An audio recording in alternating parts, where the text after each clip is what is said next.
சொன்னதை செய்யும் அளவும் என்ன கர்த்தர் கைவிடவே மாட்டார். ஆமென். முதலாவதாக 27ஆம் அதிகாரத்தில் 45வது வசனத்தை வாசிக்கலாமா? 27ஆம் அதிகாரம் 45வது வசனத்தை எல்லாரும் சேர்ந்து வாசிக்க போறோம். 45. உன் சகோதரன் உன்மேல் வைத்திருக்கிற கோபம் தணிந்து நீ அவனுக்கு செய்ததை அவன் மறந்த பின் நான் ஆள் அனுப்பி அவ்விடத்திலிருந்து உன்னை அழைப்பிப்பேன். நான் ஒரே நாளில் உங்கள் இருவரையும் ஏன் இழந்து போக வேண்டும் என்ன? இன்னொரு விஷயம் கூட வாசிக்கலாமே. உன் சகோதரன் உன்மேல் வைத்த கோபம் தணிந்து நீ அவனுக்கு செய்ததை அவன் மறந்த பின் நான் ஆள் அனுப்பி அவ்விடத்திலிருந்து உன்னை அழைப்பிப்பேன்.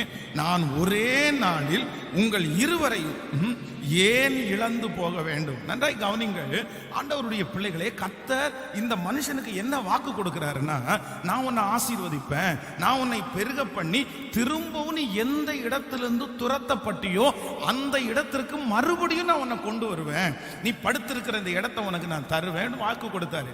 ஆனா இந்த வாக்கு தத்துவம் நிறைவேறுவதற்கு ஏன் சாத்தியம் இல்லை அப்படின்னு சொன்னா, தன்னுடைய சகோதரனுக்கு இவன் மேல பயங்கரமான பகை. அது சாதாரணமான பகை அல்ல. வேதம் சொல்லுது ஃபர்ஸ்ட் டைம் அவனுக்கு இருந்தது சேஷ்ட புத்திர பாகம். அப்படின்னா ஒரு மூத்த பிள்ளைக்கு கிடைக்கிற ஒரு மிகப்பெரிய ரிவார்டு என்ன அப்படின்னா சேஷ்ட புத்திர பாகம். அது எல்லாருக்கும் கிடைக்காது, யாருமே காசு கொடுத்து வாங்க முடியாது, ஆசைப்பட்டா கூட கிடைக்காது, உழைச்சா கூட கிடைக்காது. அது ஒரே ஒருத்தனுக்கு தான் கிடைக்கும், மூத்த பையனுக்கு மட்டும்தான் கிடைக்கும். அந்த ஆசீர்வாதத்தை ஒரு சின்ன கூழுக்காக அவனை ஏமாத்தி வித்தது மாதிரி இவன் வாங்கிட்டான், தன்னுடைய கையில வாங்கிட்டான். சரி, ஓகே, ஏதோ போட்டு நம்ம விட்டுட்டோம். அடுத்து நெக்ஸ்ட் தன்னுடைய தகப்பனாருடைய ஆசீர்வாதம்.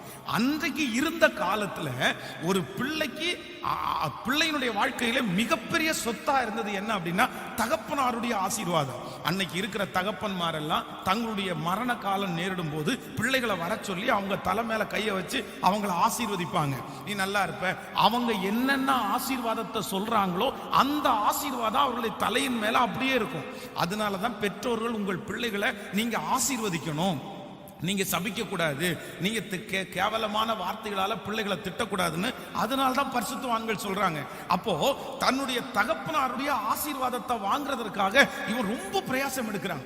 அதுக்காக போய் வேட்டையாடி ஒரு நல்ல ஒரு பொருளை பிடிச்சிட்டு வந்து அதை அழகா சமைச்சு தன்னுடைய தகப்பனாருக்கு ருசி கிடைக்கிற மாதிரி சமைச்சு கொடுக்கணும்னு உள்ள வந்தா அவருடைய தகப்பனார் என்ன சொல்றாருன்னா, ஐயோ மகனே, முன்னாடி வந்து ஒருத்தன் வாங்கிட்டு போயிட்டானே,